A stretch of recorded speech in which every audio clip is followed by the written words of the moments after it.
мәртесе Аллах Тәала тарафынан яратқан бәнде Илхам Шакировның жолынан атлаучы тағын бір рух татар халқымызның егеті жыртшысы Илхам Шакиров орнына оның жолын давам еттіруші Ришат Тақватоллин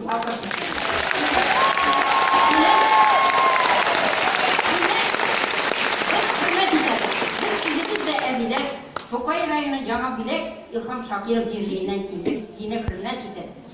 Біз, сен, шының үшін сені құрмет етеді. Сен мұнда түрлі миллет халқы болуға қарамастан, баларны бірсі білен бірсін дұсландырып, жол иттіре білесің. Сенің мұңлы жырларың, келешектері қой, халқымызны бірлештіріп, тағында матурлар жырлар. Міне мен өзімнің бақшада өскен, шүрші, бадиша тәрімді, жырлары келеді, матур